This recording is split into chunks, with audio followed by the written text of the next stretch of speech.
시진핑 중국 국가주석이 사우디에서 극진한 예우를 받으며 포괄적 전략 동반자 협정을 맺고 천문학적 규모의 사업권까지 따냈습니다. 네, 시 주석은 아랍 17개국 정상들과도 회담을 여는 등 중동 지역에서 영향력을 확대하고 있는데요. 미국의 패권을 견제하고 나선 모양새입니다. 자세한 내용 김환원 국립외교원 교수와 함께 알아보도록 하겠습니다. 어서 오시죠. 어서 오십시오. 네, 안녕하세요. 네. 말씀드린 대로 시진핑 중국 국가주석의 사우디 방문 2016년 이후 처음입니다. 먼저 이번 방문에 어떤 의미가 있는지부터 설명을 부탁드리고 또 시진핑 주석이 이번 사우디 방문 기간 동안 무려 우리 돈으로 38조 원에 달하는 천문학적 규모의 이 협약을 맺지 않았습니까? 이것의 의미도 좀 부탁드리겠습니다. 예, 먼저 중국이 사우디를 포함한 아랍국 국가들과의 경제적 그리고 정치적, 전략적 협력을 강화하는 의미가 있었다라고 생각됩니다.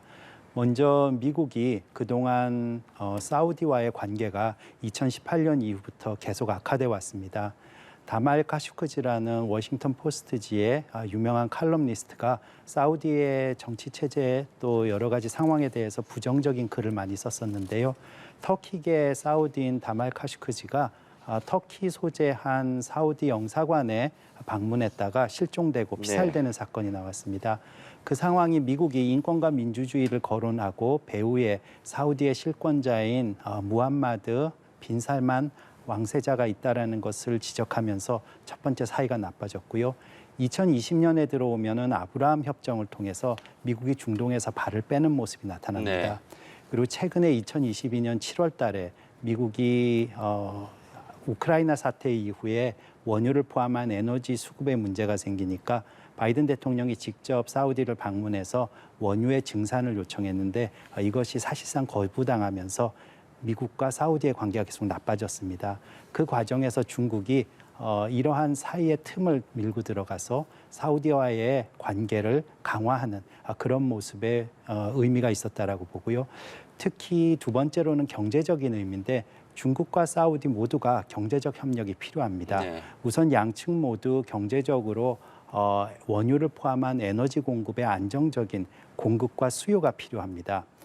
중국의 입장에서는 향후에 미중 전략적 경쟁이 강화되면 미국과 서방 국가로부터의 경제 제재가 높아질 수 있는데 이때 안정적인 원유 공급이 필요하고요. 네. 사우디 입장에서는 중국과의 경제 협력을 강화하면서 중국과의 무역을 확대시키고 또 다른 경제 협력 분야를 확대시키면서 원유 에너지 이후에 나타날 수 있는 상황에 즉 재생에너지와 친환경 에너지 시대가 오면 원유의 수출이 줄어들 수 있기 때문에 네. 사우디 입장에서는 사업 다각화를 포함한 중국과의 경제 협력이 필요한 상황이었고 이러한 양측의 국익이 공유되는 모습이 나타났다라고 볼 수 있습니다. 예, 상호 경제적 협력이 필요한 시점에 양 국가가 만났다 이런 의미를 설명해 주셨는데 말씀해 주신 경제적 협력 부분 좀 자세히 살펴보면 지금 중국과 사우디 두 나라가 국책 사업인 1대1로 그리고 비전 2030을 연계해서 지금 상호 이익을 극대화하는 협력 강화에도 합의를 했거든요.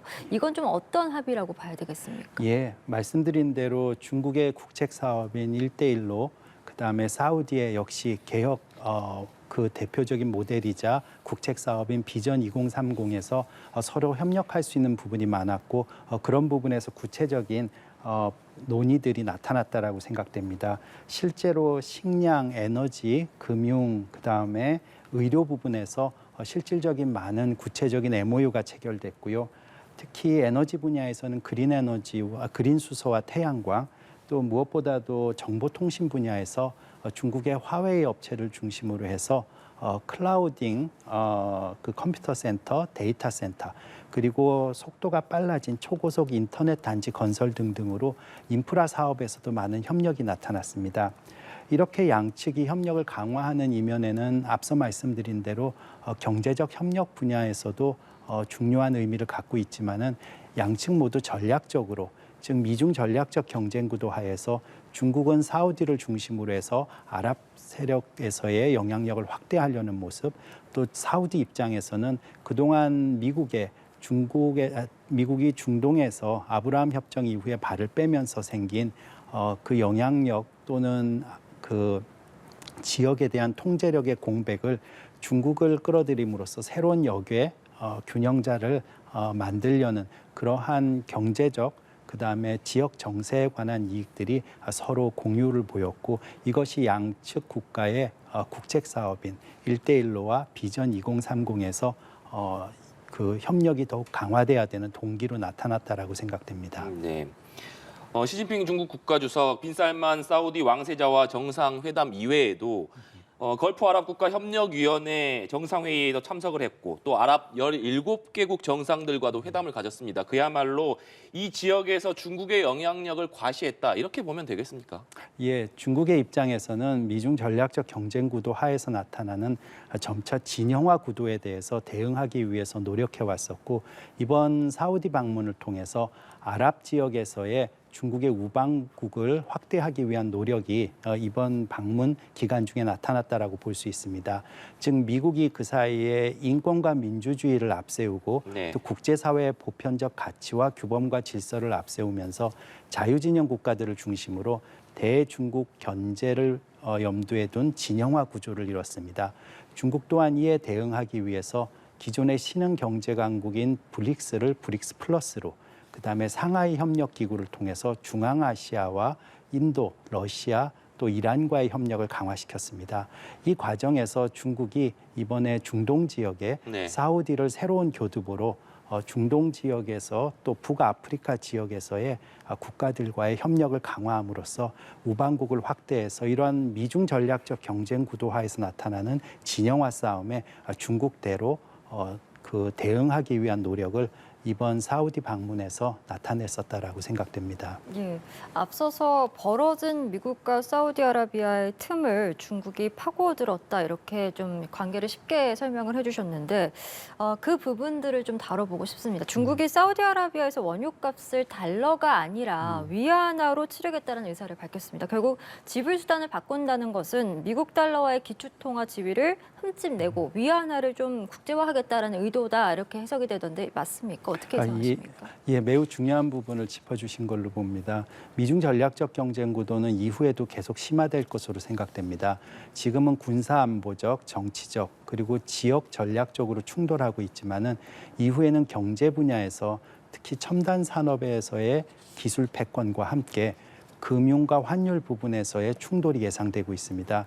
그런 입장에서 본다면 중국은 달러 패권으로서 금융 경쟁에서 앞서 나가고 있는 미국에 대응하기 위해서 자신들의 경제력, 특히 지경학적 이점을 활용해서 위안화의 국제화, 또 위안화 결제를 확대시킴으로써 이러한 미국의 달러 패권에 대해서 자신들이 대응할 수 있는 기제를 확보해 나가는 그런 과정이었다라고 생각됩니다. 네.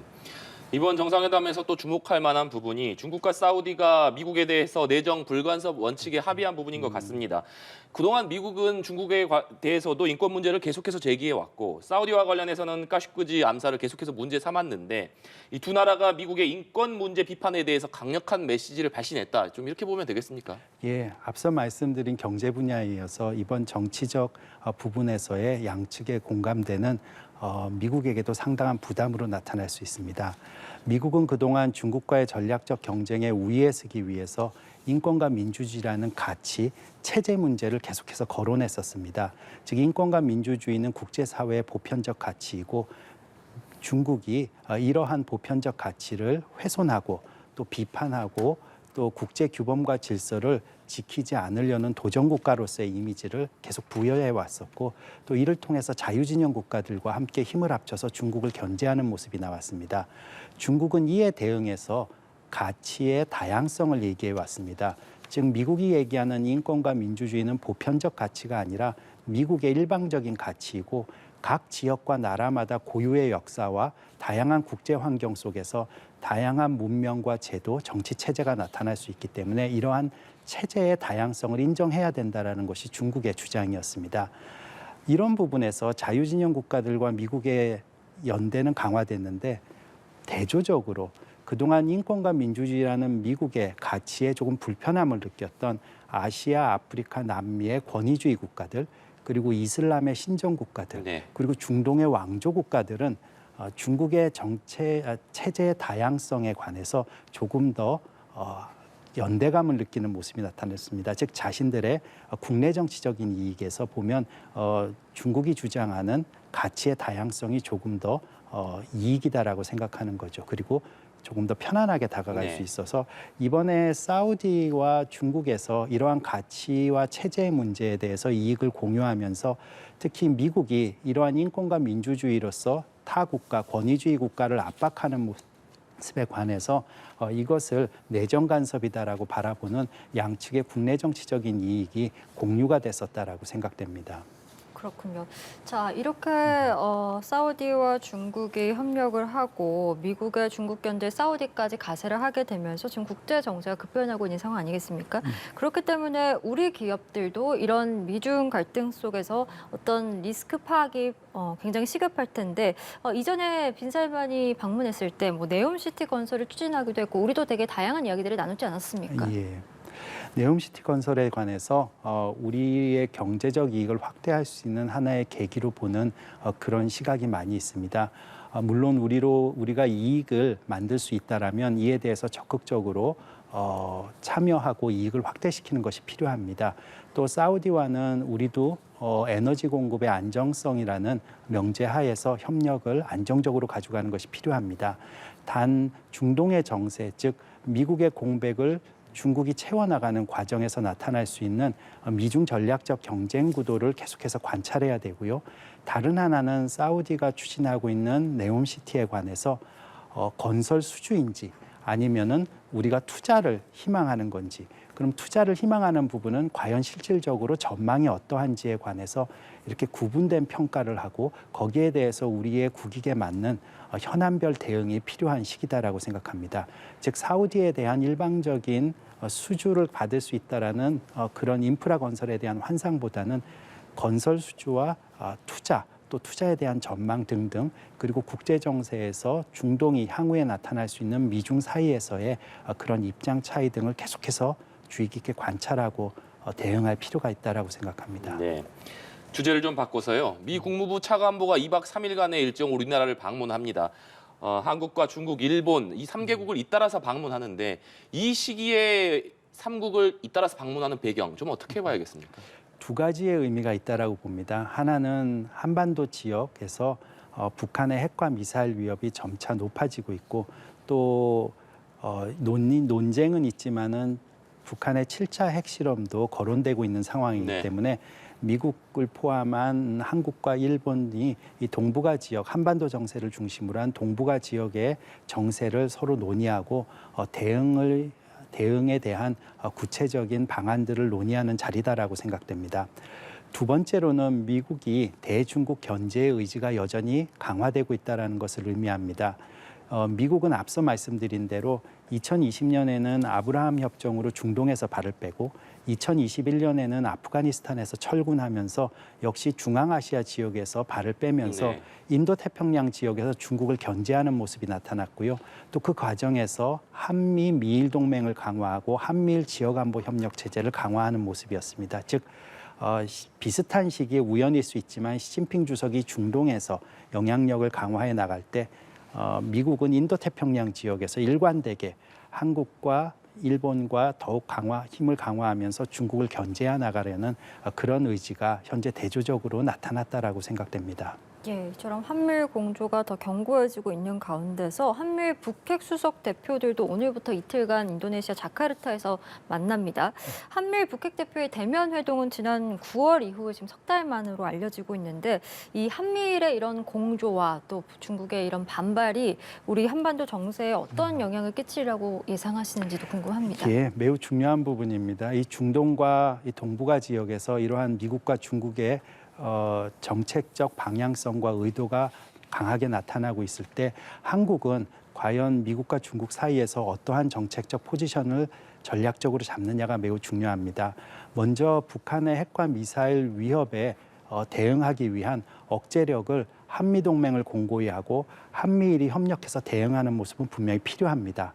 단 중국과의 관계에서 한반도 정세의 긴장이 고조되는 것은 한국도 바라지 않지만 중국 역시 바라지 않고 있다라는 부분을 우리가 인식해야 됩니다. 즉 북한의 핵과 미사일 위협이 높아지면서 한미일이 협력이 강화되는데 중국의 입장에서는 이것이 미국은 대북 억제력 강화라고 하지만 실질적으로는 중국의 창끝을 향하는 전략적 기제다라고 인식하고 있어서 북한이 이렇게 긴장 고조시키는 거에는 중국도 반대하고 있습니다.